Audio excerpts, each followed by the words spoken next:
Hello everyone and welcome back to my channel my classroom. तो ये है हमारा सीन 3 जो हम पढ़ रहे हैं। माय एल्डर ब्रदर लेसन है हमारा। और ये एक शॉर्ट प्ले है जो लिया गया है मुंशी प्रेमचंद जी की कहानी बड़े भाई साहब से। इसमें ये दो भाइयों की कहानी है और इसमें बड़ा भाई छोटे भाई को समझाता रहता है कि पढ़ना चाहिए, पढ़ना बहुत ज़रूरी होता है खेलने से भी ज़्यादा। और छोटा भाई जो है जो खेलता भी है और पढ़ता भी है और क्लास में पास भी हो जाता है। तो चलिए देखते हैं सीन 3 में क्या होता है। The scene 3 the result. Oh okay okay, मैं एक बात बताना आपको भूल ही गई कि ये है हमारी मैरीगोल्ड बुक क्लास 5th की और ये है यूपी बोर्ड की बुक। तो ये है unit number 4। Scene 3 the results were out once again. तो एक बार फिर से जो रिजल्ट थे यानी हमारे रिजल्ट आ गए थे। And it so happen that Munna passed and भैया फेल्ड अगेन। और एक बार फिर से भैया फेल हो गए और मुन्ना पास हो गया। भैया वॉज रियली अपसेट। अब भैया बहुत ही ज़्यादा अपसेट थे, मतलब परेशान थे। Munna was also sad seeing his brother so unhappy. अब मुन्ना भी बहुत दुखी हुआ अपने भाई को दुखी देखकर, या अनहैप्पी मतलब वो खुश नहीं था उसे ना खुश देखकर। भैया now become gentler with Munna. भैया जो है अब मुन्ना से और मतलब थोड़े जेंटलर हो गए थे, मतलब थोड़ा और शांति से उनसे बातें करने लगे थे। मुन्ना बिकेम नॉटियर। मुन्ना ज़्यादा शैतान हो गया था। Because of this and studied even less than before.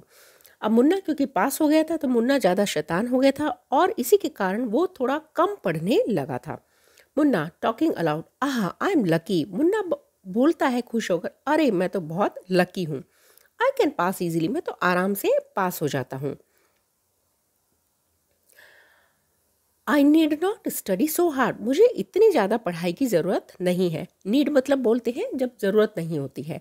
Now I can play games with my friends and fly kites. अब मैं अपने दोस्तों के साथ गेम खेल सकता हूँ और पतंग उड़ा सकता हूँ। But I should still be careful. But मुझे अभी भी मतलब थोड़ा सावधान रहना चाहिए। दैट भैया does not see me flying kites, कि भैया मुझे पतंग उड़ाते हुए ना देखें। तो यहाँ ये देखिए मुन्ना जो है पतंग उड़ाने जा रहा है और ये कोशिश करता है कि भैया उसका ना देखे, नहीं तो भैया फिर से उसको डांट लगाने वाले हैं। Now one day a kite is flying slowly downwards. तो एक दिन क्या होता है कि जो काइट होती है वो बहुत ही धीरे धीरे मतलब नीचे, डाउनवर्ड्स मतलब नीचे जा रही होती है। Munna starts running in order to grab it. Grab मतलब किसी को झट से पकड़ लेना। तो मुन्ना उसके पीछे भागता है उसको पकड़ने के लिए। Suddenly he comes face to face with भैया। और जब वो उसको पकड़ने के लिए जाता है तो वो अचानक ही मतलब भैया उसके आमने सामने वो आ जाता है। भैया कैचिंग होल्ड ऑफ मुन्नाज हैंड। अब भैया कस के मुन्ना का हाथ पकड़ लेते हैं। Aren't you ashamed to be playing kites all day long. तो भैया बोलते हैं सारा दिन मतलब काइट उड़ाते हो, पतंग उड़ाते हो, तुम्हें शर्म नहीं आती? Don't you realize that now you are in the 8th class. तो डोंट यू रियलाइज मतलब क्या तुम्हें ये समझ नहीं है, क्या तुम्हें एहसास नहीं होता है कि अब तुम 8th क्लास में हो। And are not studying in a lower class, और एक छोटी क्लास में तुम नहीं पढ़ रहे हो। तो भैया का मतलब है कि अब तुम्हारी क्लास बड़ी हो गई है, तुम्हें ज़्यादा पढ़ाई करनी चाहिए। इफ़ यू थिंक, अगर तुम सोचते हो that I am just 1 class ahead of you and I can't say anything.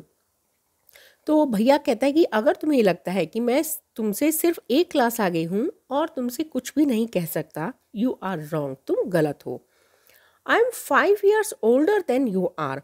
मैं तुमसे 5 साल बड़ा हूँ। एंड विल ऑलवेज बी, और हमेशा 5 साल बड़ा ही रहूँगा। Understanding doesn't come only from reading books. तो भैया उसको कहता है कि सिर्फ बुक पढ़ने से ही समझ नहीं आती है। लुक एट माँ एंड बाबा।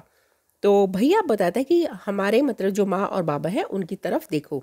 माँ has never gone to school and बाबा has only passed 5th class. तो अब भैया बताता है कि माँ कभी स्कूल नहीं गई और जो हमारे बाबा यानी फादर हैं वो सिर्फ 5th क्लास तक ही पढ़े हैं। मुन्ना रियली भैया, इज दैट ट्रू?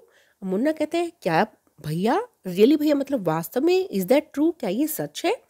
मुन्ना को मतलब ये सुनकर विश्वास नहीं होता है। जैसे उसे पता है कि उसकी माँ कभी भी स्कूल नहीं गई थी और फादर भी सिर्फ 5th क्लास तक ही पढ़े थे। भैया yes there are 1,000 things that they know more than you or me. तो अब भैया बताते हैं हाँ ये सच है, और ऐसी बहुत हजारों चीज़ें हैं जो वे तुमसे और मुझसे ज़्यादा अच्छे से जानते हैं। And even if we have studied the wisdom of the whole world. अब भैया कहते हैं कि और अगर अब हम मतलब पूरे संसार का ज्ञान भी पढ़ लें, मतलब हम इतनी ज़्यादा पढ़ाई कर लें, माँ एंड बाबा will always have the right to explain to us and correct us. तो माँ और बाबा will always have the right, मतलब कि माँ और बाबा को, हमारे पेरेंट्स को हमेशा ये अधिकार है कि वो हमेशा हमें समझाएं और हमें करेक्ट करें। मतलब कि अगर हम कुछ गलती कर दें तो हमें ठीक कर सकते हैं, सुधार सकते हैं। Now what would you do? अब तुम क्या करोगे if I were to fall sick today? भैया पूछता है कि अगर मैं आज बीमार हो जाऊं तो तुम क्या करोगे? मुन्ना आई डोंट नो भैया, भैया मुझे नहीं पता। आई वुड टेल बाबा and he would rush to the hostel. तो मुन्ना कहता है मैं बाबा को बताऊंगा और बाबा जल्दी ही हॉस्टल में आ जाएंगे। Munna with tears in his eyes. नहीं भैया सॉरी भैया I had expected this answer. भैया कहते हैं मुझे यही आंसर की आशा थी कि तुम ऐसा ही बोलोगे। Now Baba would not get upset. अब मैं तुम्हें बताता हूँ कि बाबा अपसेट नहीं होंगे, मतलब वो परेशान नहीं होंगे। He would first try to find out, पहले वो ये पता करने की कोशिश करेंगे व्हाट वाज रॉन्ग, कि क्या हो गया था, क्या गलत हो गया था। And then he would call a doctor, और तब वो एक डॉक्टर को बुलाएंगे। बाबा would know exactly what to do. बाबा को पता चल जाएगा एग्जैक्टली कि मतलब वास्तव में क्या करना है या रियली में क्या करना है। They have more experience than us. उन्हें हमसे ज़्यादा एक्सपीरियंस है, अब क्योंकि वो हमारे पेरेंट्स हैं और हमेशा जो पेरेंट्स करते हैं बच्चों के भले के लिए ही करते हैं। Munna with tears in his eyes. तो अब मुन्ना की आंखों में आंसू आ जाते हैं ये सुनकर। आई एम सॉरी भैया, मुझे माफ़ कर दो। वॉट यू से इज ट्रू, आप जो कहते हो वो सही है। भैया हग्स मुन्ना लविंगली। अब भैया मुन्ना को लविंगली मतलब बहुत प्यार से हग कर लेता है, गले लगा लेता है। भैया I also like to play and fly kites. अब भैया बोलते हैं मुझे भी खेलना और पतंग उड़ाना अच्छा लगता है, but if I also play then how can I watch out for you. तो भैया बोलते हैं कि अगर मैं भी खेलने लगूंगा तो वॉच आउट मतलब फिर मैं तुम्हारा ध्यान कैसे रखूंगा। यू आर माई रिस्पॉन्सिबिलिटी, तुम मेरी रिस्पॉन्सिबिलिटी हो, मतलब तुम मेरी जिम्मेदारी हो। मुन्ना आई लव यू भैया। अब मुन्ना कहता है भैया आई लव यू, मतलब शायद मुन्ना को भी ये बात समझ आ गई है कि भैया जो कहते हैं वो उसके अच्छे के लिए, उसके भले के लिए ही कहते हैं। तो यहाँ पर हमारा ख़त्म होता है सीन 3rd, और यह है माई एल्डर ब्रदर, मतलब मेरे बड़े भाई साहब।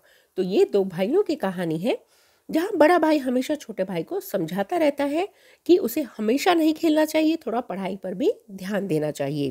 तो आई होप कि आप सबको ये प्ले, नाटक, ये कहानी अच्छी लगी होगी और समझ में आई होगी।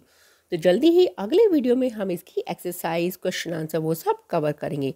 तो तब तक आप पढ़ते रहिए, तो तब तक आप पढ़ते रहिए और मेरे वीडियोस देखते रहिए और उनसे सीखते रहिए। और अगर आपको चैनल अच्छा लगता है तो प्लीज़ लाइक कीजिए, शेयर कीजिए और सब्सक्राइब कीजिए मेरे चैनल को और मुझे मोटिवेट करिए। और मिलते हैं अगले वीडियो में, तब तक के लिए take care, bye bye, thank you.